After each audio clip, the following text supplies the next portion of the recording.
Like man is the only animal that doesn't, that feels the need to sort of, present itself as a, most animals just run away when they're faced with danger. And so do I. I've got a star-crossed question. Oh, very good. Well, thank you. Are you going to put any real aliens in star-crossed, or? Yeah, we're doing a casting call. But it said it takes a long time to get back to us. In fact, that was actually what that was about. It was actually not communication with aliens. It was actually a casting call for our show.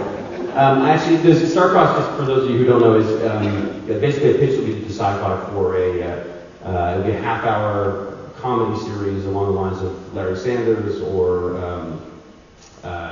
Californication type thing, only done with the Sci-Fi show, the behind the scenes of the Sci-Fi show.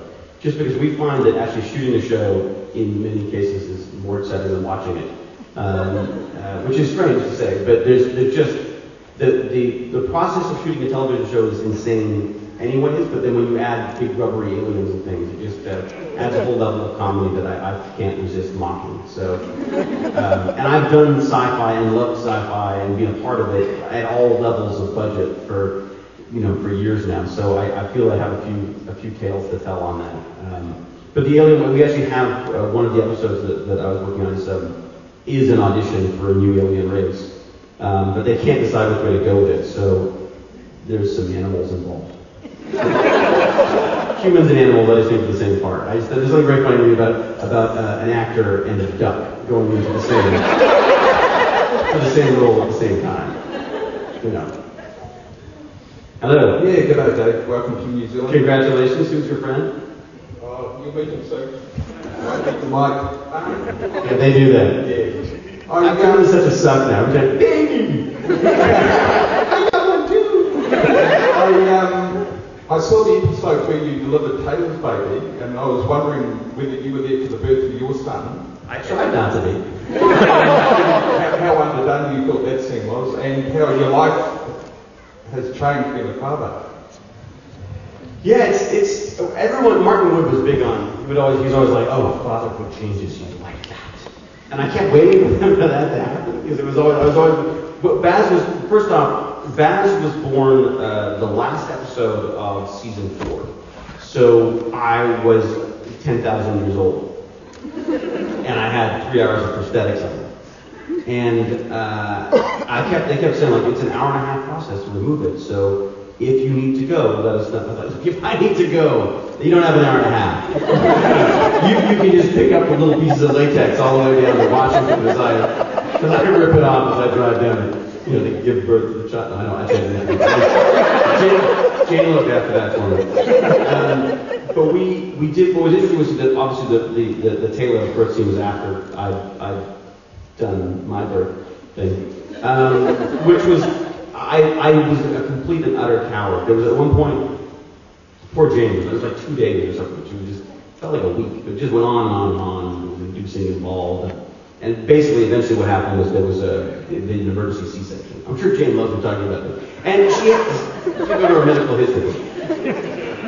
So basically we did like 2.5 days of waiting in the hospital, and then all of a sudden, alarms going off, and oh my God, the room filled with. But there's a couple things happening. One was where so the Jane has been for 2.5 days has been induced, which and not been fairly comfortable for 2 days. Yeah, maybe we should ask her. But since we kept looking at the pain scale, they have like a smiley face going down to a grumpy face, and you have to point where you are on the thing.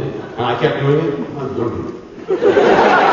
No, it's not for you, it's for your wife. Oh, honestly, she's grumpy too. And so we had like 2 days of that, and all of a sudden, all hell broke loose because Baz was, there was a cord wrapped around his neck or something like that. And that's the most terrified I've ever been in my life. This, literally, like alarms start going. It's like, lights are going, and I'm like, and this woman comes running, there's about literally 10 people ran into the room and started doing things. And rotating Jane and all this sort of stuff. And they've got this little heartbeat monitor. You've done this. A little heartbeat monitor and a contraction monitor that tells you the strength of the contractions. And so for 2 days I've been watching them. It's like, oh, there's the contraction, it goes up a little bit, and then you hear this little. Well, when the alarm goes off because what happens is the contraction numbers start going up, and the speaker where you hear the heartbeat goes like silent. And I'm like, shouldn't it be making a little noise? And they're like, get out of the way! I'm like, I think it's just the speaker. I'm sure it's probably a connection. And then the contractions would go down again. You hear this. So it was terrifying. But this woman comes running into the room. There's like 10 doctors and nurses. This woman comes running in and goes, and I was like, well, why aren't I allowed to do that? And then, like, a day later, she came up and she's like bright red. She said, I'm really sorry. I came in to deliver a baby and I didn't expect to meet Rodney McKay.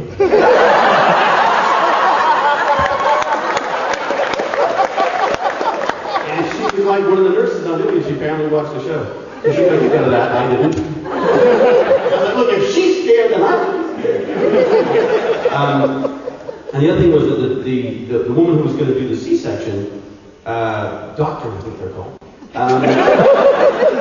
was talking me through what was going to happen. So Jane gets wheeled away, with all these, people jumping on her and rolling her over. I mean, it was just insane. And this poor doctor was trying to explain what was going on. I'd just been bought these running shoes from Jane, and I couldn't get the little things, the little booty things, I couldn't get them over the running shoe. So as Jane's being rushed down to emergency, her doctor was helping me put my booties on. Shouldn't you be delivering a child or something? It's like, yeah, they usually go on easier than this. I guess it's the big soul. So we had a big discussion about Nike shoes.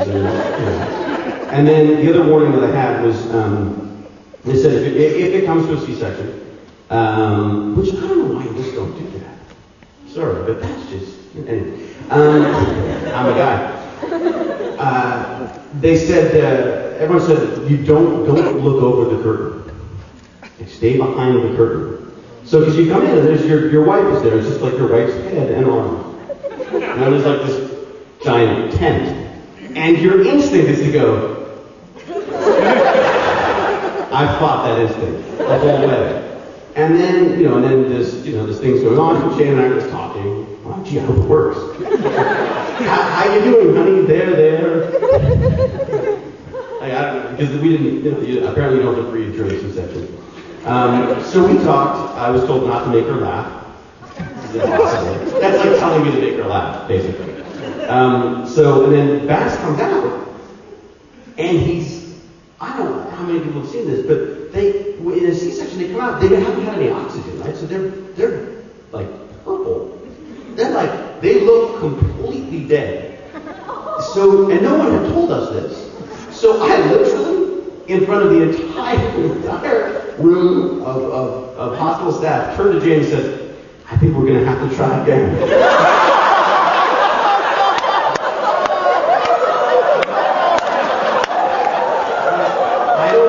Work.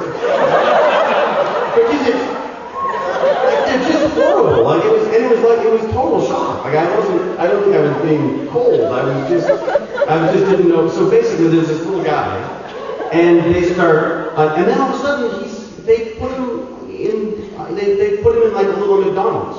Like a little fries lamp, and the little fries lamp up there, and they roll the baby on there, and they start. And they're very rough with them. I found myself getting up. I was like, hey, excuse me. We've been working on that for 9 months. Lay that around. Come on. Because, I still pick them up like that. You gradually get a little bit more confident with it. But why not really have to stand up during the birth? But anyway, so he goes from this little purpley thing, flopping around doing nothing. And they start working on it, and literally it was like a Disney movie or a Spielberg movie. This little pink center forms, like right in the center of his chest, and it just spreads. And it spreads out up to his chest and his legs and his arms, and he just becomes a baby, like in front of your eyes. It was amazing. And then they said, so Daddy, do you want to come to the child while we weigh him and do his basic first checks? I'm like, no, I'm good. I'm going to stay with his mother, who I know. And so James, all they did was, do you want to cut the cord? I was like, no, wait.